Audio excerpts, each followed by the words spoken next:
Assalamualaikum warahmatullahi wabarakatuh. Perkenalkan, nama saya Naya Aureta Patsa dengan NIM 240531102 dari Departemen Pendidikan Ekonomi, Fakultas Ekonomi dan Bisnis, Universitas Negeri Padang. Pada video kali ini, saya akan menjelaskan mind mapping dari mata kuliah Pengantar Manajemen dengan dosen pembimbing Ibu Anar Fitri Hayati, SPD MPD, yang berjudul Perkembangan Ilmu Manajemen Materi Minggu Ketiga. Nah, ilmu manajemen sendiri telah berkembang pesat dari waktu ke waktu seperti mind mapping ini dipengaruhi oleh perubahan sosial, ekonomi, dan teknologi. Bisa kita lihat, perkembangan ini sudah mengalami 6 kali perkembangan.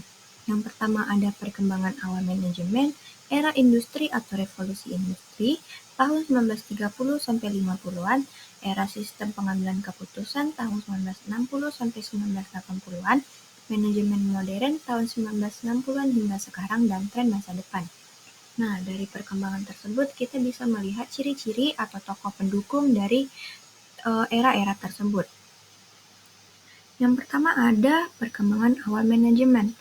Perkembangan pada awal manajemen ini, manajemennya bersifat lebih tradisional dan berfokus pada pengaturan dan pengawasan, dan organisasinya juga lebih sederhana dengan sedikit perencanaan dan kontrol. Nah, yang kedua ada era industri atau revolusi industri. Era ini bisa disebut juga dengan era klasik yang terjadi pada tahun 1900 sampai 1930-an. Pada era ini, manajemen lebih berfokus pada efisiensi dan produktivitas kerja. Ada teori dari manajemen ilmiah yang dikemukakan oleh Frederick Taylor, fokus pada efisiensi kerja dan peningkatan produktivitas. Yang kedua ada teori administrasi umum oleh Henry Fayol. Ini memfokuskan pada prinsip-prinsip manajemen, perencanaan, organisasi, pengarahan, koordinasi, dan pengendalian. Dan yang ketiga ada teori birokrasi oleh tokoh Max Weber. Fokus pada struktur organisasi yang jelas dan aturannya yang cenderung ketat. Nah, pada era ketiga ada tahun 1930 hingga 50-an. Era ini disebut juga dengan era perilaku. Fokusnya kepada pemahaman bahwa kepuasan kerja mempengaruhi produktivitas.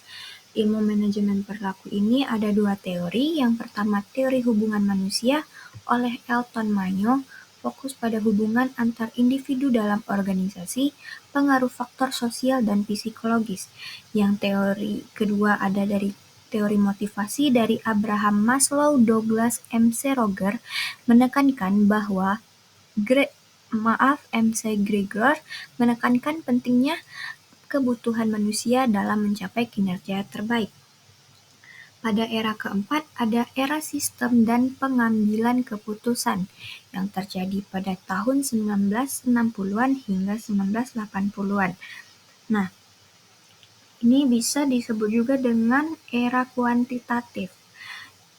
Teori ini atau teknik ini bisa digunakan untuk pengambilan keputusan manajerial. Ada pendekatan sistem, organisasi dipandang sebagai sistem yang terdiri dari bagian-bagian yang saling berhubungan. Ada yang kedua ada teori pengambilan keputusan.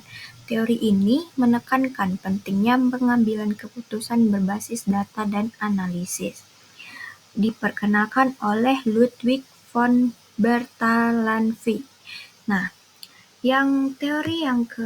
perkembangan manajemen yang kelima ada pada manajemen modern yang terjadi tahun 1990-an hingga sekarang, atau disebut juga dengan era kontemporer. Manajemen ini berkembang dengan pendekatan yang lebih fleksibel dan lebih adaptif. Yang pertama ada manajemen berbasis kinerja dan kualitas, yang menekankan pada Total Quality Management TQM, yang memfokuskan pada peningkatan kualitas secara terus-menerus di semua level organisasi. Yang kedua ada manajemen sumber daya manusia SDM, fokus pada pengelolaan karyawan dengan strategi yang berbasis pada pengembangan dan kepuasan. Yang ketiga ada manajemen strategis. Fokus pada perencanaan jangka panjang dan adaptasi terhadap perubahan pasar dan teknologi. Yang selanjutnya ada manajemen inovasi dan teknologi, penggunaan teknologi informasi dan komunikasi dalam pengelolaan organisasi. Dan yang terakhir ada manajemen digital dan agile, munculnya teknologi digital dan kerja fleksibel dengan konsep agile untuk bisnis yang dinamis. Nah, yang terakhir ada tren masa depan. Manajemen berkelanjutan dan etika ini memfokuskan pada tanggung jawab sosial perusahaan atau CSR dan keberlanjutan. Yang kedua ada manajemen digital dan AI, penggunaan kecerdasan buatan dalam pengambilan keputusan dan otomatisasi. Nah, hanya segitu ilmu manajemen yang dapat saya jelaskan. Sekian video kali ini. Apabila ada kesalahan penyebutan, saya mohon maaf. Terima kasih. Assalamualaikum warahmatullahi wabarakatuh.